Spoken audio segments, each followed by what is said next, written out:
나의 나 된 것은 하나님의 은혜이며 우리가 바로 하나님의 은혜의 중심에는 하나님의 사랑이 있는 줄로 믿습니다. 예. 우리 앞에 있는 분들과 한번 인사하실 때 이렇게 인사하면 좋겠습니다. 하나님은 제게 참 좋으신 분입니다. 한 번 더 인사하실 때 하나님은 당신에게 참 좋으신 분입니다. 하나님은 정말 참 좋으신 분입니다. 그분이 나의 하나님, 우리의 하나님이란 사실이 얼마나 기쁘고 감사한지 모르겠습니다. 오늘 이 시간은 받을 수도 줄 수도 있는 성도라는 제목으로 함께 말씀을 나누고자 합니다. 형이 성공해서 부자가 됐습니다. 그래서 형이 동생에게 값비싸고 멋진 외제차를 선물했습니다. 동생이 외제차를 몰고 이제 동네에 이르러서 자기 집 앞에서 내리려고 하는데 마침 옆집 꼬마 아이를 만났습니다. 꼬마 아이가 이제 이 동생 아저씨를 알고 아저씨 새 자동차 사셨네요. 하자 이 동생이 하는 말이 내가 산 게 아니라 형이 선물로 줬어. 너무 부러워요. 그러자 이 동생이 하는 말이 너무 부러워하지 마. 너도 이렇게 좋은 선물 받는 날이 곧 올 거야. 그러자 이 꼬마아이가 하는 말이 아니에요. 저는 선물 받은 것이 부러운 것이 아니라 동생에게 자동차를 선물해 줄 수 있는 형이 부럽네요. 저도 그런 형이 돼서 제 동생에게 좋은 것 주고 싶어요. 라고 이야기를 했다고 합니다. 굉장히 기특하지 않습니까? 네.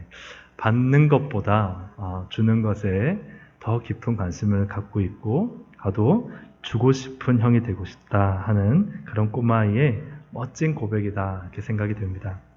여러분 성도도 마찬가지지 않겠습니까? 줄 수 있는 성도가 복되지 않습니까? 네, 줄 수 있다는 것은 하나님으로부터 받은 것이 있다는 것이고 받은 것이 있기에 줄 수 있다. 여러분 하나님께 드릴 것이 많은 성도들 되시기를 주의 이름으로 축복합니다. 또한 우리의 어렵고 힘든 이웃들에게 나눠줄 것이 많은 그런 성도들이 되시기를 주님의 이름으로 축복합니다. 나눠주고 하나님께 드리려면요 받은 것이 있어야 한다는 것이죠. 우리가 하나님께로부터 받아서 우리가 나눠주는 청지기로 하나님이 우리를 부르셨기 때문에 우리는 받아야 나눠줄 수가 있습니다. 가진 자가 나눠줄 수가 있는 것이죠. 어떻게 하면 우리가 하나님께로부터 받고 또 나눠줄 수 있을까? 오늘 본문을 통해서 함께 나눠보고자 합니다. 어떻게 하면 받고 나눠줄까? 첫 번째는 하나님의 자녀가 받고 나눠줄 수 있습니다. 오늘 본문에 잘 아는 말씀이죠. 둘째 아들이 아버지 재산을 다 받아가지고 그냥 며칠 안 돼서 그 재산을 다 정리해버린 거예요. 땅 팔고 아버지 몰래 집 팔아가지고 다 현금화 시켜서 그것을 가지고 소위 말하는 먹튀를 한 거예요. 그래서 멀리 아버지 안 계시는 곳으로 가버렸어요. 그러면서 허랑방탕하게 살다가 우리가 잘 아는 것처럼 돼지가 먹는 음식도 못 먹자 이제 아버지께 돌아오는 거예요. 아버지가 그가 오자마자 어떻게 합니까? 달려가서 안고 그죠? 그러면서 그 아이를 씻기고 좋은 옷을 입히고 그리고 금가락지를 끼우고 그러니까 이 아들은 아버지 집에 가서 품꾼이 되어서 밥이라도 함께 얻어먹자고 하는데 아버지는 여전히 이 둘째 아들을 아들로 대해주시는 거예요. 이것이 하나님 아버지의 사랑이신 줄로 믿습니다. 우리가 실패하고 넘어지더라도 하나님께 돌아가면요 하나님은 우리를 품꾼으로 대하시는 게 아니에요. 종으로 대하시는 게 아니에요. 우리를 언제나 여전히 자녀로 대하시는 하나님이시죠. 그래서 풍성한 잔치를 베풀어 주시는 거예요. 살찐 송아지를 잡고 온 집안의 축제가 되었습니다. 근데 오늘 우리가 읽은 말씀을 보면 이 첫째 아들이 일을 하다가 집에 들어오니까 어떤 일이 생기느냐 집에 무슨 큰 잔치가 난 거예요. 도대체 무슨 일이지? 내가 모르는 잔치가 있나? 하고 종에게 물어보니까 종이 하는 말이 집 나갔던 동생이 건강하게 돌아와서 그래서 아버지가 살찐 송아지 잡고 큰 잔치를 베풀어 주고 있다. 어서 들어오시라고. 그러니까 이 형이 분통이 터지면서 화가 나서 들어가질 않는 거예요. 들어가지 않자 아버지가 나옵니다. 아버지한테 따지는 거예요. 아버지 나한테 뭐 준 거 있습니까? 아버지 그렇게 집 나가서 아버지 재산 다 써버리고 허랑방탕하게 살다 온 그 아들은 그렇게 살찐 송아지를 잡아주는데 아버지는 나한테 해준 게 뭐예요? 아버지, 내가 이렇게 열심히 했는데 내 친구들과 함께 그저 염소 새끼라도 하나 줘가지고 먹으라고 잔치 베풀어 준 적이 있습니까? 이렇게 아버지에게 따지는 거예요. 그 말씀이 29절 30절입니다. 29절을 보시면 아버지께 대답하여 이르되 내가 여러 해 아버지를 섬겨 명을 어김이 없거늘 내게는 염소 새끼라도 주어 나와 내 벗으로 즐기게 하신 일이 없더니 아버지의 살림을 창녀들과 함께 삼켜버린 이 아들이 돌아오매 이를 위하여 살찐 송아지를 잡으셨나이다. 이것이 바로 이 첫째 아들의 아버지를 향한 그죠? 대듬, 따지는 말이죠. 근데 아버지가요, 이렇게 말하면, 그래, 내가 미안하다. 내가 염소새끼 한 마리도 못 잡아줬구나. 하시는 것이 아니라, 아버지는 전혀 다른 말씀을 하세요. 31절입니다. 31절을 같이 한번 읽어보겠습니다. 시작. 아버지가 이르되, 너는 항상 나와 함께 있으니 내 것이 다 내 것이로되. 아멘. 이 아들의 생각과 아들의 따지는 말과 전혀 다른 반응을 하세요. 내가 이미 다 줬지 않냐는 거예요. 내가 이미 다 준 것인데 너가 안 받은 것처럼 살고 있지 않았냐 하는 거예요. 아버지는 다 아들에게 주었습니다. 첫째 아들에게 다 주었습니다. 그런데 이 아들은 마치 안 받은 것처럼 살고 있다는 거예요. 우리가 이 앞에 있는 이 15장의 12절 말씀 보더라도 둘째 아들이 달라고 하자 아버지는요, 그 재산을 남겨줄 이 유업을 다 그 각각 두 아들에게 다 똑같이 나눠줘요. 그래서 이미 첫째 아들에게도 받을 유업과 재산을 다 준 거예요. 줬는데 이 아들은 지금 전혀 아버지가 안 준 것처럼 그렇게 아버지를 따지고 있는 모습을 보게 됩니다. 왜 첫째 아들은 다 받았음에도 받지 못한 사람처럼 살아가고 있을까? 그것은 바로 그가 아들로 살지 않고 종으로 살기 때문에 그렇습니다. 한번 따라 하실까요? 아들로 살지 않고 종으로 살고 있습니다. 이 첫째 아들은 아들의 신부님에도 불구하고 실제로는요, 품꾼처럼 살고 있어요. 종으로 살고 있습니다. 그래서 오늘 29절에 보니까 중간에 이런 말씀이 있습니다. 내가 여러 해 아버지를 섬겨 명을 어김이 없거늘.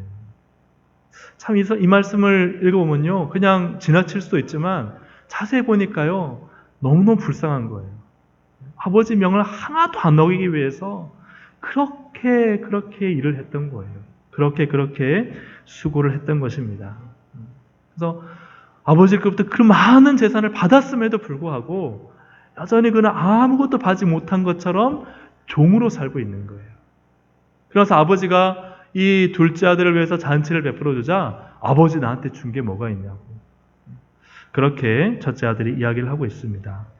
종으로 살면은 받을 수가 없습니다. 종은요, 아버지의 유업을 받을 수 있는 자격이 없습니다.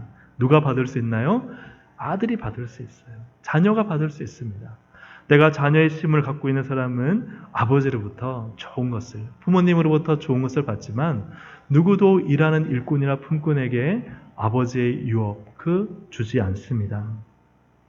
독일이 통일되기 전에 서독과 동독으로 나뉘어 있을 때였습니다.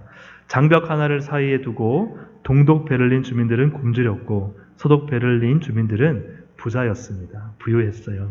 동독 베를린 주민들은 서독 베를린 주민들이 부러웠어요. 하지만 한편으로는 시샘이 나고 또 한편으로는 질투와 증오심이 생겼습니다.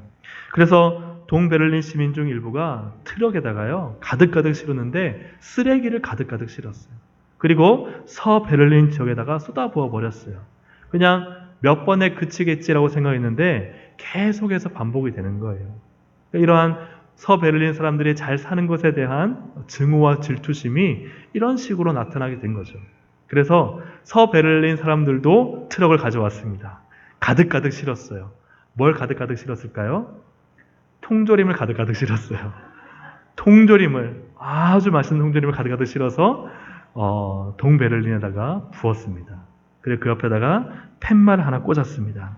사람은 가진 것을 나누게 된다 라고 써서 팻말을 꽂았다고 해요. 동베를린 사람들은 가진 것이 없으니까 쓰레기만 그죠? 주었지만 그러나 이 서베를린 사람들은 그들의 부유함이 나누어주는, 그래서 통조림을 주게 되는 모습을 보게 됩니다. 받은 자, 즉 아들은요, 받은 자이기 때문에 그는 나누어 줄 수가 있어요. 하지만 종은 받은 것이 없기 때문에 나누어 줄 수가 없는 것이죠. 이 첫째 아들을 오늘 누가복음에서는 바리새인과 서기관들이라고 정확히 지칭하고 있습니다. 누가복음 15장 2절부터 보시면 바리새인과 서기관들이 수군거려 이르되 이 사람이 죄인을 영접하고 음식을 같이 먹는다 하더라. 예수께서 그들에게 이 비유로 이루셨다. 즉 그들은 누구입니까? 바리새인과 서기관들에게 이 15장에 안에 세 가지 비유가 나오는데 이 세 가지 비유를 말씀하셨다는 거예요. 그러므로 오늘 이 탕자의 비유에서 나오는 이 둘째 아들이 사실은 진짜 탕자지 않습니까? 진짜 탕자인 이 아들에게 하신 이 말씀은 사실은 바리새인과 서기관들에게 하신 말씀이다 하는 것이죠. 이 15장의 비유들은 사실은 예수님의 잔치를 얼쩡얼쩡거리지만 그 잔치에 확 들어와서 함께 기뻐하고 축하하고 즐거워하지 못한 채 수군거리며 비아냥거리며 질책하는 그들을 향해서 하시는 말씀이죠. 그래서 예수님께서 베푸신 잔치에 들어오지 못하는 바리새인과 서기관들이나 아버지가 베푼 잔치에 들어오지 못하는 첫째 아들의 모습이나 똑같다 하는 것을 말씀하고 있습니다. 왜 수군거리며 비난할까요? 그것은 바로 종이기 때문입니다. 누구의 종이냐? 율법주의의 종이 되어버렸어요. 율법주의의 종이 되자 하나님 아들의 생명의 잔치에 참여할 수 없는 것입니다. 잔치에 참여하지 못하고 들어가지 않으니까요. 그러니까 질투와 증오심이 생기는 것이죠. 그래서 예수님과 함께하는 사람들에게 화를 내고 비난하는 모습을 이 첫째 아들의 비유에 비춰서 이야기를 하고 계신 것이죠. 사랑하는 여러분, 아들은요 자유합니다. 아들은 받을 수 있습니다. 하지만요 종은 일에 얽매여 있고 받을 것이 없는 것이죠. 갈라디아서 4장 7절 말씀에 그러므로 내가 이후로는 무엇이 아니요? 종이 아니요 아들이니 아들이면 하나님으로 말미암아 유업을 받을 자라라고 말씀하고 있어요. 갈라디아서의 말씀에서 우리는 이제 더 이상 종이 아니라는 거예요. 사랑하는 여러분, 여러분은 더 이상 종이 아닙니다. 이제는 하나님의 자녀예요. 하나님의 자녀 삼으셨어요. 예수 그리스도를 믿을 때, 영접할 때 하나님의 자녀가 되는 권세를 주셨다라고 요한복음 1장 12절은 말씀하고 있습니다. 그러므로 나는 더 이상은 종이 아니에요. 나의 신분은 하나님의 자녀입니다. 하나님의 자녀이기 때문에 하나님의 것을 받았습니다. 그리고 또 우리는 마지막 날에 하나님의 영원한 나라를 유업으로 상속받을 것입니다. 자녀는 받을 수 있지만 종은 받을 수가 없는 것이죠. 그러므로 우리는 자신에게 물어봐야 됩니다. 나는 자녀로 살고 있는가? 아니면 종으로 살고 있는가? 자녀라면 우리는 하나님 아버지로부터 받는 것이 있어야 합니다. 여러분 뭘 받으셨나요? 하나님 아버지로부터 무엇을 받으셨습니까? 무엇을 받으셨나요? 이 멋진 외모를 받으셨습니까? 하나님으로부터 사랑을 받고 또 무엇을 받으셨죠? 예수 그리스도를 통한 구원을 받고 기쁨을 받고 그렇죠? 생명을 받고 세상에 줄 수 없는 참된 만족을 받고 그분 앞에 기도하면 때를 따라 돕는 은혜로 채워주시는 그렇죠? 그 놀라운 사랑을 우리가 받지 않았습니까? 그것을 받고 살아가는 삶이 자녀의 삶이다 하는 것이죠. 하지만 우리가 교회를 섬기고 주일을 하다 보면은 자녀의 신분을 잊어버린 채 마치 종처럼 살아가는 분들이 있습니다. 종처럼 매어서 열심히 일은 하지만 화를 내는 거예요. 왜 화를 낼까요? 잔치에 참여하지 못하니까요. 기쁨과 생명의 잔치에 참여하라고 예배를 하고 예배에 오고 교회에 오는데 내게 기쁨이 없고 내게 생명이 없고 아버지로부터 주신 은혜가 없으니까요. 뭘 해요? 화를 내는 거예요. 그 기쁨과 생명의 잔치에서 주는 진짜 하나님의 기쁨과 생명이 그 안에 없기 때문에 분노하고 화를 내고 아버지께 대드는 거예요. 아버지 나한테 주신 게 뭐냐고. 내가 아버지로 해서 이렇게 열심히 하며 살았는데 아버지 도대체 나한테 염색게 한 마리라도 준 적이 있냐고. 왜 그렇습니까?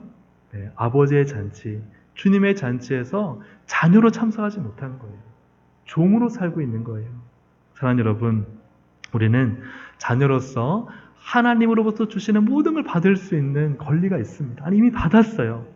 그거를 누리고 감사하고 그리고 그것을 풍성해지면요 나누어 줄 수 있는 사람이 되는 거예요. 사랑을 나눠주고 은혜를 나눠주고 기쁨을 나눠주고 행복을 나눠주고 생명을 나눠주고 할렐루야 아멘. 이 나눠주는 삶을 살라고 우리를 성도로 부르신 거예요. 그러기 위해서 자녀이기 때문에 받을 수 있는 거예요. 사랑하는 여러분, 하나님의 자녀로서 받는 데 익숙해지시기를 주님 이름으로 축복합니다. 어떻게 하면 잘 받고 잘 줄 수 있을까? 아버지에 대한 인식이 필요합니다. 어떤 인식요? 좋은 인식이죠. 첫째 아들이 왜 열심히 일했을까? 29절을 다시 한번 보시면 아버지께 대답하여 이르되 내가 여러 해 아버지를 섬겨 명을 어김이 없거늘 내게는 염소 새끼라도 주어 나와 내 벗으로 즐기게 하신 일이 없더니 라고 말씀하고 있습니다. 이 말씀을 자세히 살펴보면요, 이 첫째 아들은 명령을 지켜야 염소 새끼를 받는 것으로 생각하고 있어요. 뭔가를 해야 되는 거예요. 율법을 지켜야 되는 거예요. 바리새인과 서기관들이요, 율법을 지켜야 되는 거예요. 뭔가 내가 행위로서 드러나야 되는 거예요. 그래야지 하나님이 내게 뭔가를 주시는 분이다라고 생각하는 거예요. 율법을 지키지 않으며 명령을 지키지 않으면 마치 국물도 없는 것처럼 하나님을 인색하고 차갑게 느끼는 거예요. 하나님을 냉정한 분으로 그렇게 받아들이고 있는 거예요. 그렇게 인식하고 있는 것이죠. 그러니 열심히 수고하고 지키는 것으로 하나님 내게 뭘 주시겠지? 그렇게 종으로 살면서 아버지에 대한 인식이 없는 것이죠. 좋은 인식이 없는 것입니다. 자녀는 어렸을 때 부모에 대한 인식을 형성한다고 합니다. 여러분이 생각하는 여러분의 부모님에 대한 인식은 어떻습니까? 부모에 의해 어렸을 때 상처를 받으면요, 부모에 대한 인식이 좋지 않습니다.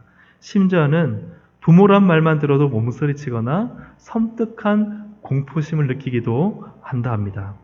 15살 한 남자아이의 말이에요. 제가 아주 어렸을 때 일입니다. 3살인지 4살인지 그때쯤인 것 같아요. 물을 가지고 오다가 출렁거려서 조금 엎질렀어요. 그때 아빠가 제 뺨을 세게 때렸어요. 그때 아팠던 기억이 아직도 생생해요.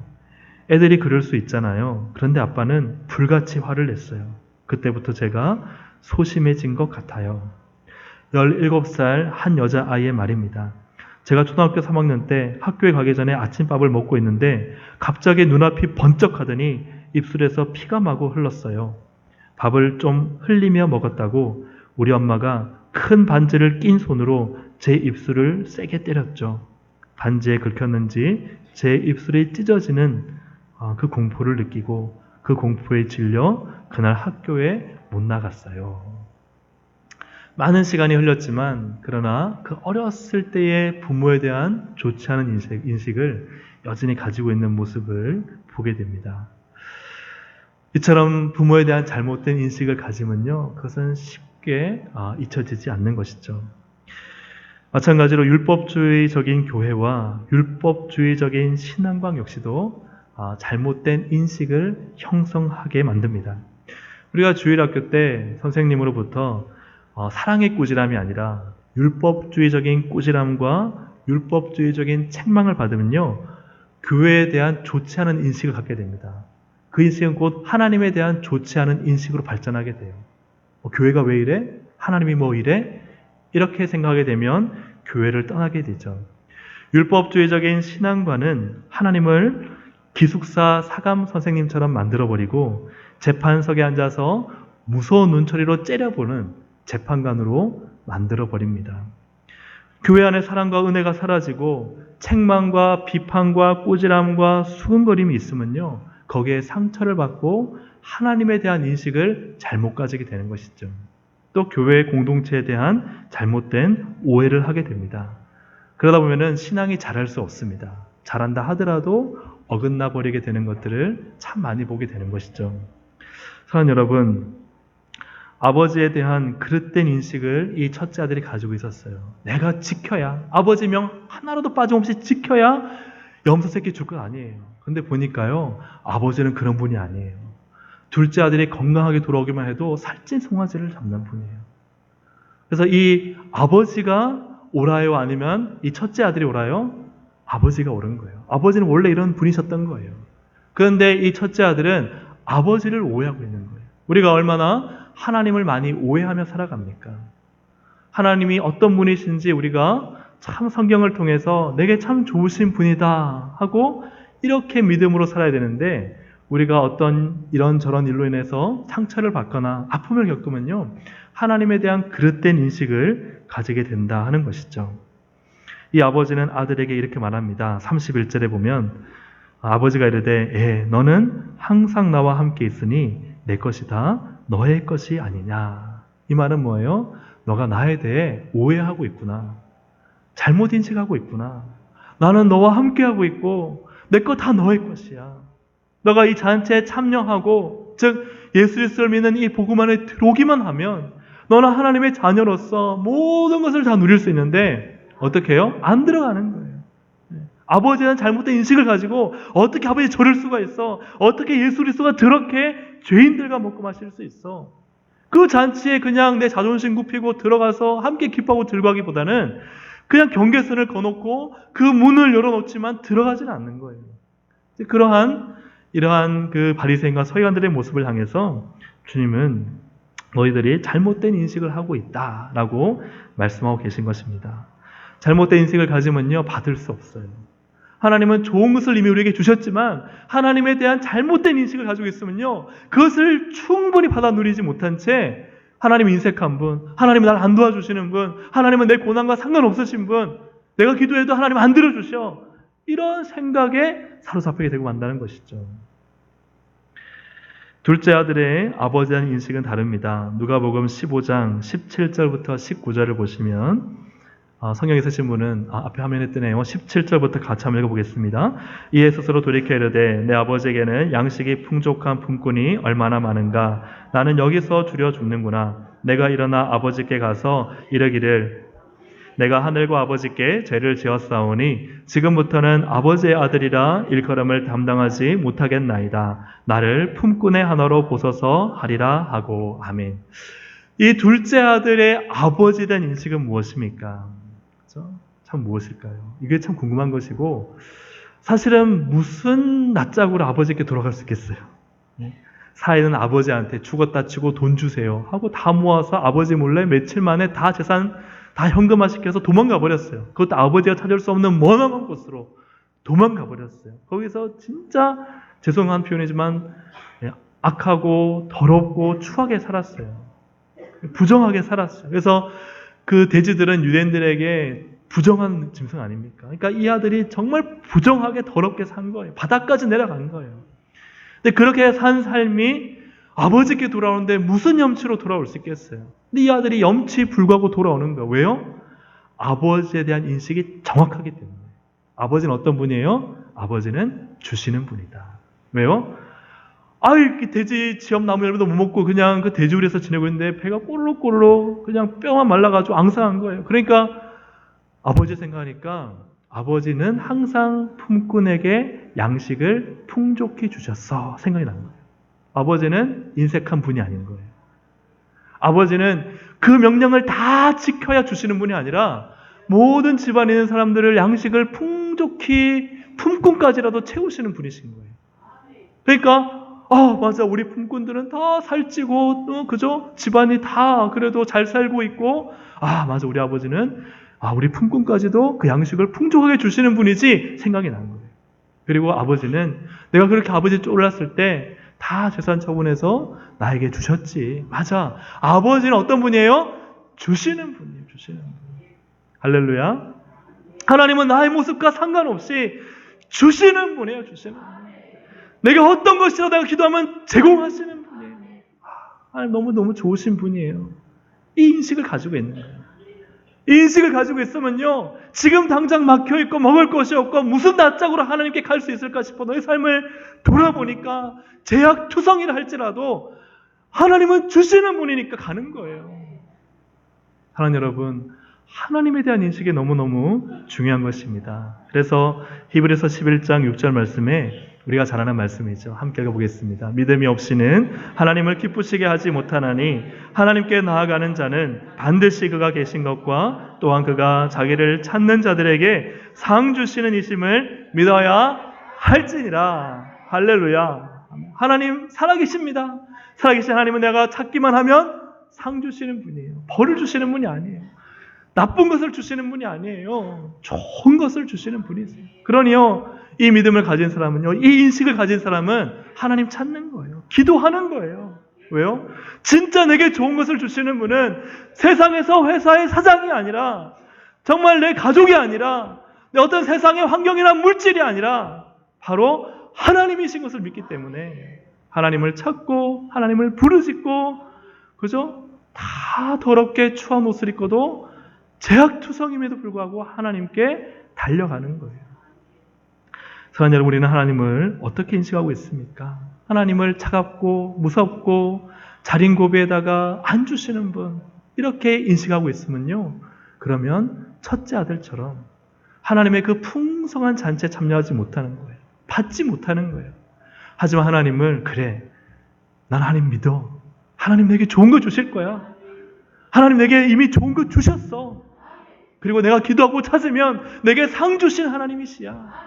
이 모든 어려움과 문제와 연약함과, 그죠? 모든 고난 가운데서도 하나님은 나를 도와주시는 분이시야. 그 인식을 가지고 믿고 찾으면 하나님은 좋은 것을 주십니다. 아멘입니까? 아멘. 하나님은 그런 분이세요.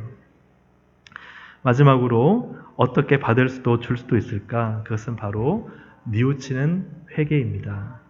첫째 아들과 둘째 아들의 결정적 차이는 무엇일까? 첫째 아들은요, 자신의 의로움을 드러냅니다. 다시 한번 29절을 찬찬히 보시면, 이 아들이, 첫째 아들이 하는 말이죠. 아버지께 대답하여 이르되 내가 여러 해 아버지를 섬겨 명을 어김이 없거늘 내게는 염소 새끼라도 주어 나와 내 벗으로 즐기게 하신 일이 없었다.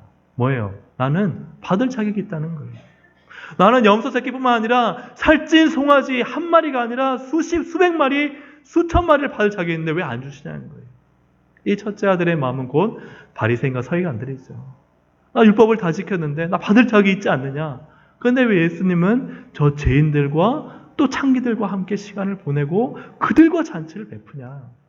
그들은 자기의 의로움, 자기의 의를 드러내며 주님께 나아갑니다. 그러나 그 의로움을 드러낼 때 그들은 오히려 받지 못합니다.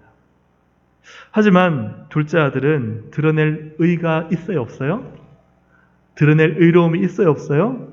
없어요. 뭘 드러낼 수가 있겠어요? 아버지를 위해서 뭘 한 게 있겠어요? 그러니까 드러낼 수 있는 것이라고는 자신의 죄악밖에 없는 거예요. 주여, 제가 죄인입니다. 아빠, 제가 죄인이에요.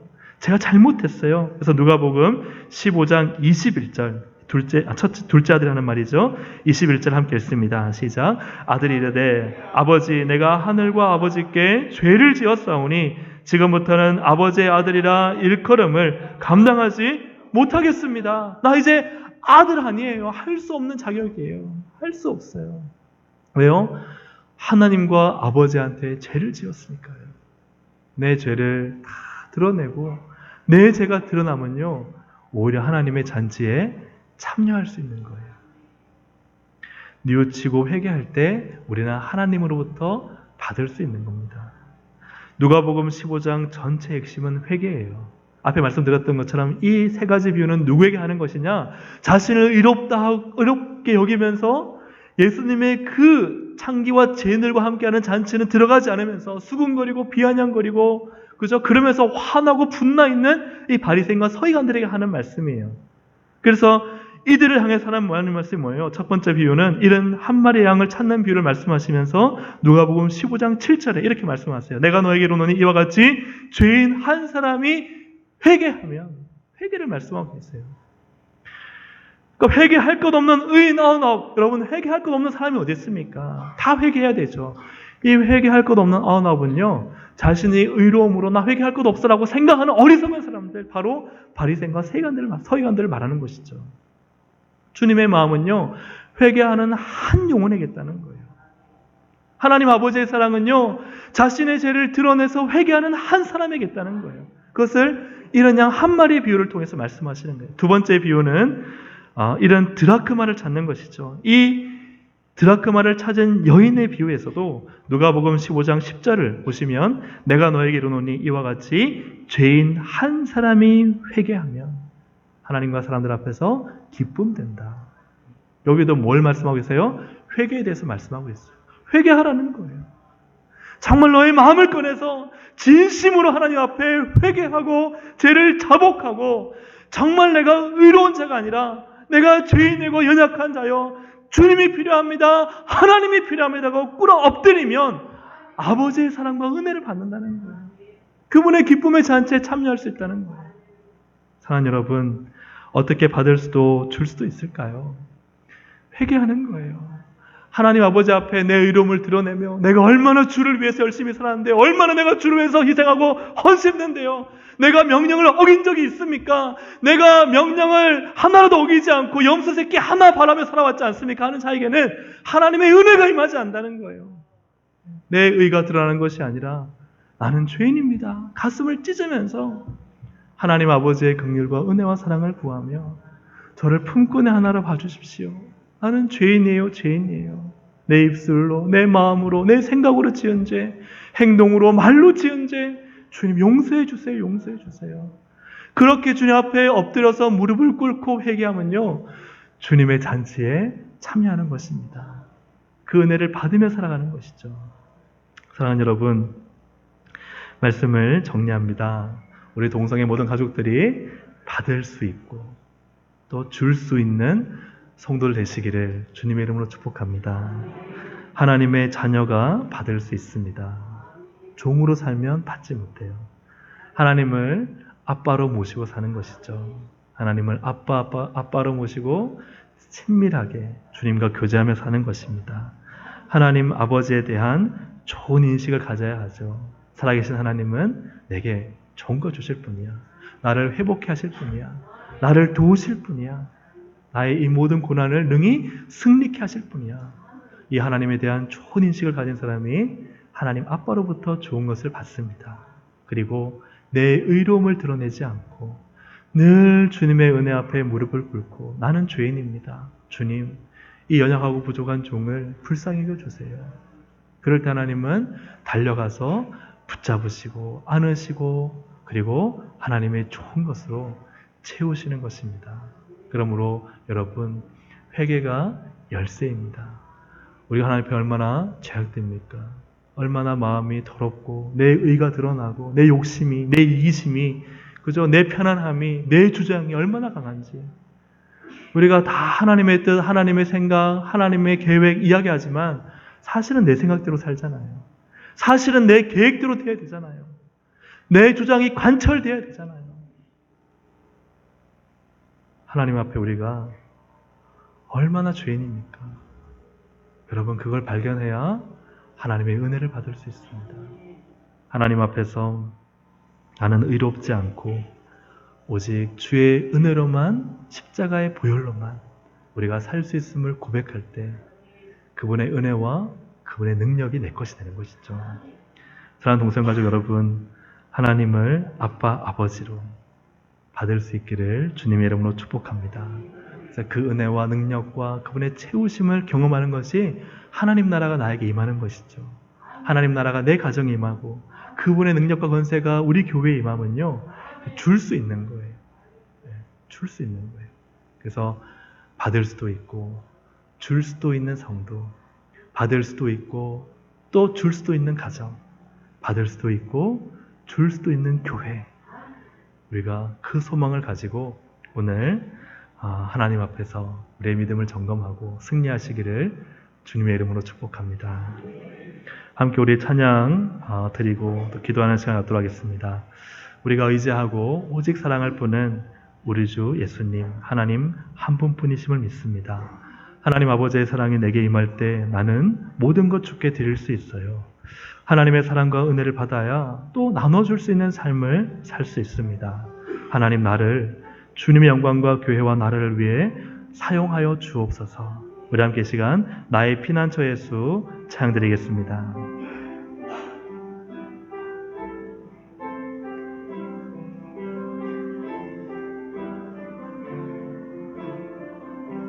나의 피난처 예수, 나의 피난처 예수 의지해요. 나의 피난처 예수 의지해요. 나의 가는 길에 거센 바람 몰아쳐와도 나의 피난처 예수 의지해요. 나는 영원히 주님 사랑해요. 나는 영원히 주님 사랑해요. 나는 영원히 주님, 나는 영원히 주님 사랑해요. 세상 어떤 것도 나의 사랑 끊을 수 없네.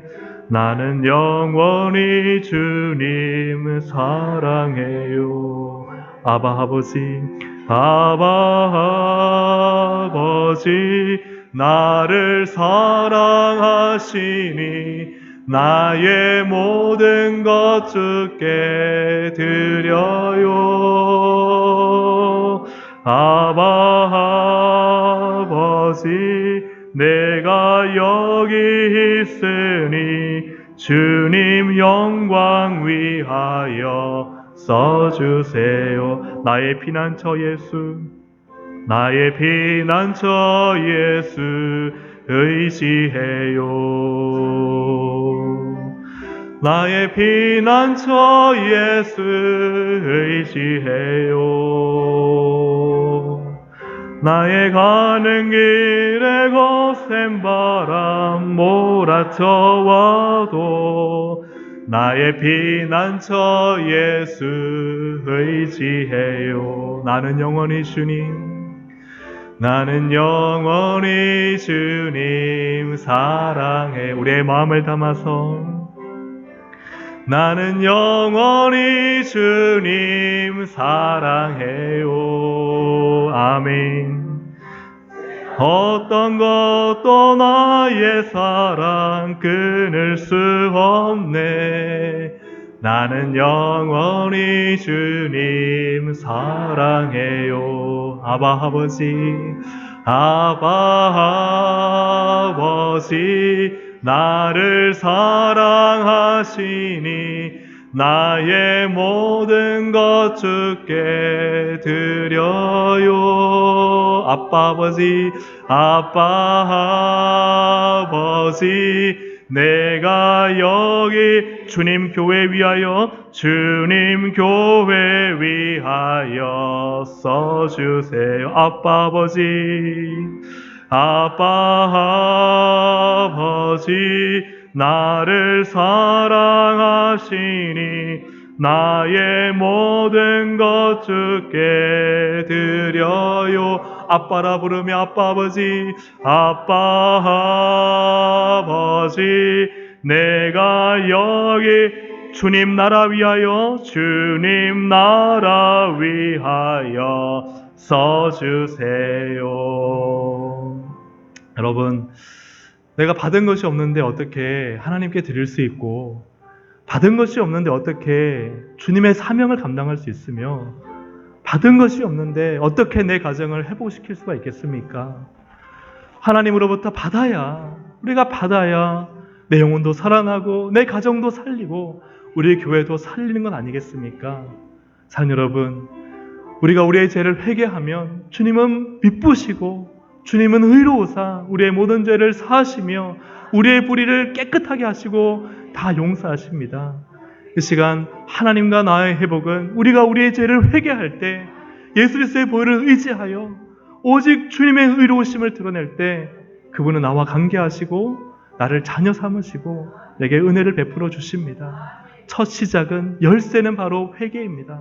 사랑하는 여러분, 이 시간 하나님 앞에 우리의 마음을 다 꺼내놓고 우리의 죄악을 다 드러내놓고 회개하는 시간을 갖기 원합니다. 주님의 은혜를 받기 원합니다. 나의 죄악을 용서하여 주옵소서.